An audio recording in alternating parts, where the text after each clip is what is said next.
Today we are going to one of our most favorite places in France. We've been there before and fell in love with it instantly. We are going to Côte d'Azur, or the French Riviera as many call it, and our first stop will be the city of Menton. To get there, we decided to take TGV, a high-speed train that takes about 5.5 hours from Paris to Nice. It is less headache to get the train than fly. We caught our train to Menton at Nice station. By the way, if you plan on visiting Côte d'Azur and need a good deal for transport, just get this card, pass to Azur, and charge it either for 3, 7 or 14 days. It works out much cheaper and allows you to use all modes of transport within the department, link in the description.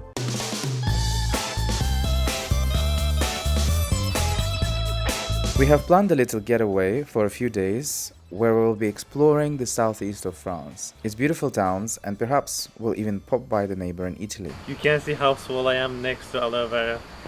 It's so cool, by the way. I never seen this big aloe vera before. It's the first time. So we've just come to our Airbnb and it's a nice studio. It took us like 5.5 hours. And the problem is SNCF, the company that runs them, when you purchase the ticket, there is an option of make sure that the seat is in the direction of the train, right? In the moving direction. I get nauseous if it's backwards.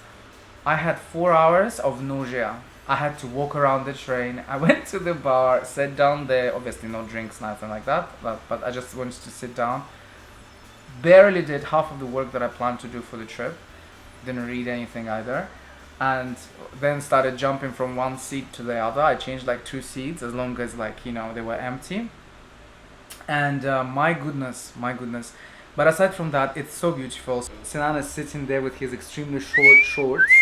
Those are shorts, by the way, this is not underwear. Those are shorts. He's gonna go around with them on. Can you imagine?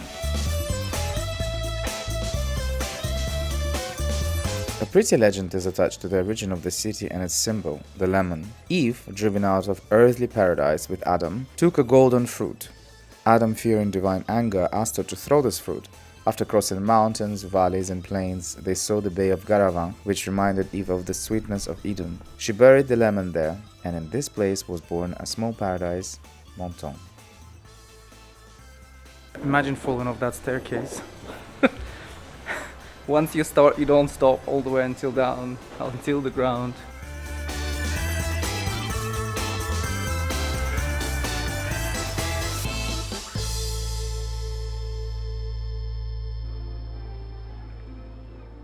Now, the origin of the name Menton isn't known, but what's certain is that at the end of the 11th century, a small fortified city called Podium Pinum, or Paipang, owned by the Counts of Ventimiglia, rose to the top of a hill, and a new village settled closer to the sea, along the old Roman road from Italy. It was built around the castle and the Basilique of Saint-Michel Archange. Today's Old Menton is the original heart of the city. This scenery of Menton appeared in the 12th century. It then belonged to the Genoese Vento family. In 1290, Manuel Vento, Guillaume's son, granted the city its communal statutes. Almost a century later, Menton became the property of Charles Grimaldi, Lord of Monaco. From then on, its history is connected with that of the principality. So normally I'm okay with going to the cemeteries, but for some reason this one gave me a little bit of a chill situation type deal.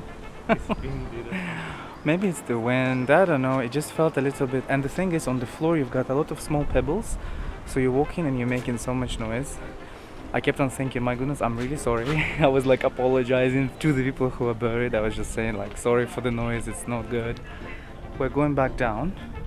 Guys, tell me in the comments, are you okay with us walking around like this and talking like that, me constantly holding? Or do you want me to stop Sinan and make him record me? Let us know in the comments if it makes any difference for you. So we're walking, we're going back down because the old town is all on the hills, and you keep on walking around this small, beautiful streets. It's just so gorgeous. On top of that, you've got this amazing view of Italy, and it's just fantastic here. It's just gorgeous, it's so beautiful.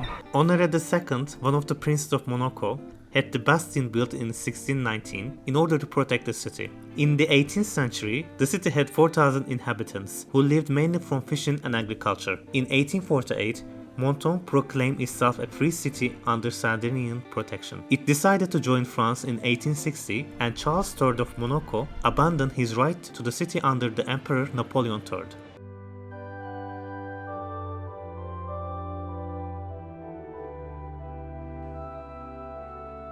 This is Basilique de Saint-Michel, a basilica dedicated to the Archangel Saint Michael. It was founded in 1619 by Prince Honoré and Nicolas Spinola, Bishop of Ventimiglia. Opened for worship in 1653, the new building was consecrated on May 8, 1675. The Great Bell Tower was raised in 1701 to 1702. The facade was completed in 1819. Basilique de Saint-Michel was classified as a historical monument in 1947. It was only recently, on March 26, 1999, that Pope John Paul II elevated the Church of St. Michael to the rank of a minor basilica. I feel like this year we're surrounded by Saint-Michel. You know, we went to Mont Saint-Michel, here it's Saint-Michel. I love it, I love it. And of course Sinan didn't recognize him. Why? Because we visit so many churches, so I don't know which one is which, so... I just explained it to him now that Saint-Michel is always depicted either on top of like a demon or on top of a dragon, like slaying the dragon or slaying the demon with his sword. Oh, it's so beautiful here. I'm so happy to be here.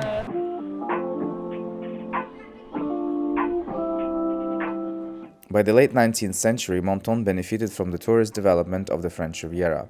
The English doctor Henry Bennett forged a good reputation for it. Palaces and luxury villas flourished. Crowned heads from Belgium, Russia, and England, along with famous artists, composers, and writers of the period, all often visited the city. As a result, the geographer Élisée Reclus named Menton the Pearl of France. Can I just say this is my favorite city in the south of France? I love it. I've been to several, but I think this is the most beautiful one. We came here to do a thumbnail for YouTube, but because it's evening, the sun is hitting right at the camera and everything is just looking dark. So we're gonna come back and we're gonna redo it in the morning for you guys. Apparently Saint-Michel is the defender of Menton. No wonder I like Menton so much. It's cool, it's really cool. We're gonna go and try and get some food. So hungry. We're actually thinking we're either gonna sit somewhere or I'm going to cook. On verra. Fête du Citron, or the Lemon Festival, is a traditional festive event organized by the Tourism Office of Menton. It is held every year at the end of winter. This carnival celebrates the production of Menton lemon every year. In 1875, hoteliers proposed to the municipality to create a carnival parade to animate the city in winter. The following year, the carnival proved to be a success. The 1882 carnival edition was particularly famous thanks to the participation of Queen Victoria. The actual term Fête du Citron was born much later in 1934. So we decided not to go to the restaurant because we got angry. We went to Carrefour and the guy was trying to screw us over. Long story short, I cooked because I wanted to make pasta by myself and I made some amazing pasta. So we're eating now. And yeah, this was the first day of our Côte d'Azur series and Italy series. See you in the next one.